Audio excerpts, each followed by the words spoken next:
Attractiveness දෙවෙනිසින් ගෙන එන ඔබ වඩාත් ආකර්ශනීය කරවන සහ මිනිසුන් ඔබට කැමති කරවන පුරුදු 10ක්.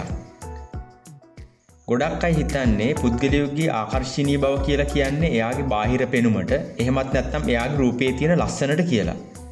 ඇත්තටම සමහර අයට ස්වභාවයෙන්ම ලස්සන රූපයක් දීලා තියෙනවා. ඒ නිසා ඒ අය Tamanට ලැබුණු ඒ ලස්සන රූපයේ පිහිටෙන් Tamanගේ ජීවිත කාලයේදී බොහෝ දේවල් ළඟා කරගන්නවා. නමුත් පුද්ගලයෙකුගේ තියෙන ආකර්ෂණය කියන ගුණය එයාගේ රූපය සහ එයා අඳින පළඳින විදිය කියන දේවල් වලට වඩා වෙනත් ගොඩාක් දේවල් එක්ක සම්බන්ධ වෙනවා.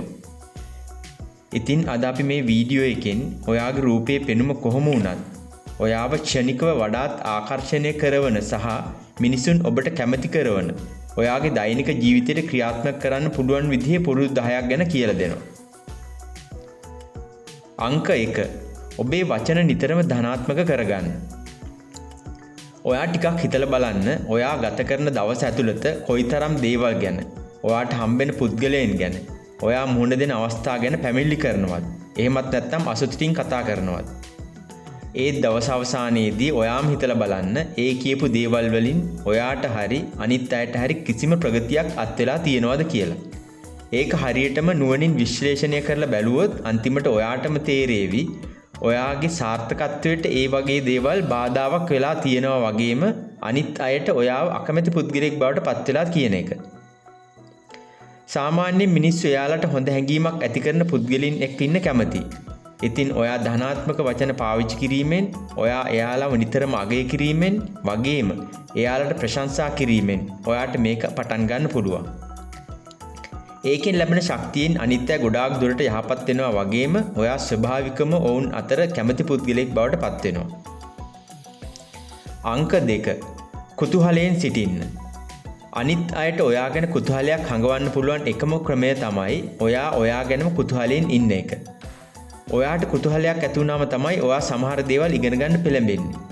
සමහර දේවල් ක්‍රියා කරන විදිහ, සමහර පුද්ගලයන්ගේ ගති ලක්ෂණ, සහ වුන් හැසිරෙන විදිහ වගේ දේවල් ගැන කුතුහලයෙන් බලන්න. ඔයා ආස කරන දේවල් ගැන ලියවුණු පොත් කියවන්න. ආවුට ලෝකයේ සිදුවෙන දේ ගැන අවධානයෙන් ඉන්න. ඔයාට කියන්න දේවල් ගොඩක් තියෙනකොට අනිත් මිනිස්සු සහජයෙන්ම හිතන්න ගන්නවා ඔයා ගොඩක් දක්ෂ සහ ගොඩක් ආකර්ශනීය පුද්ගලෙක් කියලා. අංක 3. ප්‍රසන්න ලෙස සිනාසෙන්න. ප්‍රීතිමත් හා ආකර්ශනීය පුද්ගලයන්ට වැඩි මිතුරන් හා අගය කරන්නන් ඇති වෙන්න හේතුවක් තියෙනවා. පුද්ගලයෙකුගේ ප්‍රීතිමත් භාවය වඩාත් ආකර්ශනීය ප්‍රකාශනයක් ලෙසට සැලකෙනවා. මිනිස්සු ගොඩාක් ධනාත්මක චිත්තවේගයන් වලට, ඒ කියන්නේ Tamanට සතුට දනවන හැඟීම් වලට ඇදිලා යනවා. ඉතින් සිනහව කියන්නේ මිත්‍රත්වය සහ Tamanගේ විවෘතභාවය ප්‍රකාශ කරන ප්‍රධානම අංගයක් නිසා ඔයත් නිතරම සිනහවෙන් ඉන්න මතක තියාගන්න. අංක 4. මිනිසුන් පුදුම කරන්න. සමහර වෙලාවට ඔයා අනිත් අය වෙනුවෙන් යමක් කිරීමට යන බව එයාලට කියලා තියෙනකොට එයාලා ඔයා ඒක කරයි කියලා නිතරම බලාපොරොත්තු වෙමින් ඉන්නවා. ඒ වෙනුවට විටින් විට ඔවුන්ව පුදුම කරන්න. ඔයා එහෙම කලින් කියලා කරනවට වැඩිය එයාලා පුදුම කිරීමෙන් ඒ සිදුවීම එයාලගේ සිතට ගොඩාක් කාවදිනවා වගේම ඒක එයාලට ගොඩාක් හොඳ මතක සටහනක් බවටත් පත් වෙනවා. මේකත් අනිත් අය ඔයාට ආකර්ෂණය කරගන්න පුළුවන් විදිහේ තවත් එක ගුණාංගයක්. අංක 5. නිතරම ස්තුතිවන්ත වෙන්න. කෙනෙකුට ස්තුතියි කියලා කියන එක සමහර විට ඒ පුද්ගලයාගේ දවසම වෙනස් කරන්න පුළුවන් විදිහේ ප්‍රබල ප්‍රකාශනයක්. ඒත් ඔයාට ඒකට ගත වෙන තප්පර කීපයක් විතරයි. ඒක නිසා ඔයාට ලැබෙන ඊටාම සුළු දෙයකට හරි, සුළු උදව්වකට හරි, එහෙම නැත්නම් සුළු අවස්ථාවකට හරි නිතරම අනිත් අයට ස්තුතිවන්ත වෙන්න උත්සාහ ගන්න.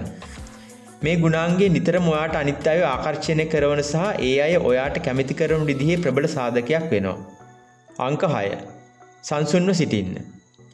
කවුරු හරි කලහකාරී විදියට කෑ ගහනවා නම් හරි, බැනවදිනවා නම් හරි, ඒක ඔයාලට අප්‍රසන්න සිදුවීමක් කියන එක ඔයාලා හැමදෙනෙක් පිළිගන්නව ඇති. සමහර වෙලාවල් වලදී ඒ වගේ පුද්ගලයන් එක්ක ආරවුල් වලට පැටලෙන්න ඔයාට හිතිලා හරි සිදුවෙලා හරි ඇති. ඒ වගේ වෙලාවල් වලදී ඔයා හදිස්සි වෙන්නේ නැතුව ටිකක් කල්පනා කරලා බලන්න. හොඳම දේ තමයි ඔයා සංසුන් වෙන එක. පුළුවන් නම් ඒ පුද්ගලයන් එක්ක සුහදව කතා කරන්න. ඒකෙන් ඔයාට ඒ පුද්ගලයන්ව වඩාත් හොඳින් අඳුරගන්න පුළුවන් වෙනවා වගේම ඒකේ ප්‍රතිඵලයක් විදිහට ඔයාට ඒ අයත් එක්ක සමීප සම්බන්ධතා ඇති කරගන්න පුළුවන් වෙනවා. අංක 7. සමාවදී අමතක කරන්න. අපි හැමෝගෙම ජීවිතයේ යම් යම් අවස්ථාවලදී රෙදවීම සහ කලකිරීම ඇති වෙලා තියෙනවා. ඒ වගේ දේවල් අමතක කරන එක ටිකක් අමාරු දෙයක් වුණත් ඒක ගොඩාක් වැදගත්. ක්‍රෝධය, ඊර්ෂ්‍යාව, අමනාපකම් වගේ දේවල් තියාගන්න එක ගොඩාක්ම නරක පුරුදු. ඒ වගේන් ඔයාව ඍණාත්මක බවට පත් කරලා තව තවත් පහළටම ඇදලා දානවා. ඔයාට වරදක් කරපු කෙනෙකුට සමාව දෙන එකෙන් එයාලා ඉදිරියේ ඔයා වඩාත් හොඳ කෙනෙක් බවට පත් වෙනවා වගේම ඔයා පරිණිත සහ සංවේදී පුද්ගලෙක් විදිහට එයාලා ඔයාව අඳුන ගන්නවා. අංක 8. සංවාදයක් ආරම්භ කරන්න. අපි දන්න අඳුනන පුද්ගලයන් එක්ක නැතුව වෙනත් අඳුනන්නේ නැති පිරිසක් එක්ක ඉන්නකොට අපිට යම් අපහසුතාවයක් දැනෙනවා.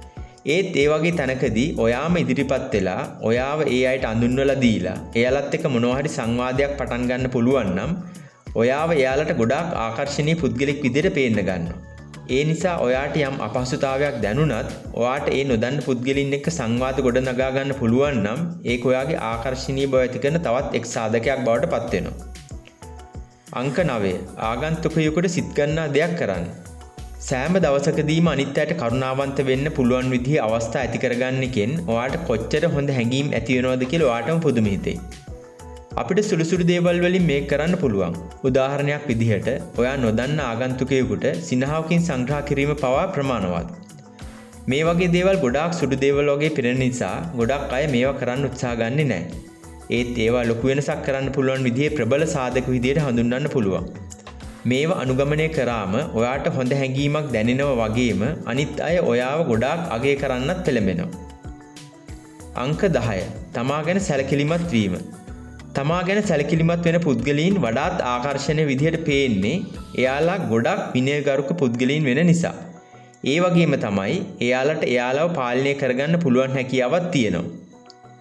එයාලා එදිනදා ජීවිතයේදී අනිත් අයට කරදරයක් වෙන්නේ නැති විදිහට තමුන්ගේ අවශ්‍යතා සම්පූර්ණ කරගන්නවා. පෝෂ්‍යදායී ආහාර ගැනීම, නිතිපතා ව්‍යායාම් කිරීම වැනි දේවල් තුලින් ශාරීරික සහ මානසික සුවතාව වර්ධනය කර ගැනීම එයාලගේ දිනචරියාවේ මූලික අංග බවට පත් කරගෙන තියෙනවා. ඉතින් අපි මේ කතා කරපු කරුණු වලින් ඔයා දිනපතා අනුගමනය කරන දේවල් මොනවද? ඔයාට කරන්න අපහසු දේවල් මොනවද කියන එක හොයලා බලන්න. ඒ ගැන පහතින් කමෙන්ට් කරන්න. ඔයා මේ වීඩියෝ එක වැදගත් ප්‍රයෝජනවත් කියලා හිතනවා නම් ලයික් කරන්න. ඔයාගේ යාළුවොන් අතර ෂෙයා කරන්න. එතකොට අපිට දිගටම මේ වගේ වීඩියෝස් කරන්න පුළුවන් ශක්තිය ලැබෙනවා.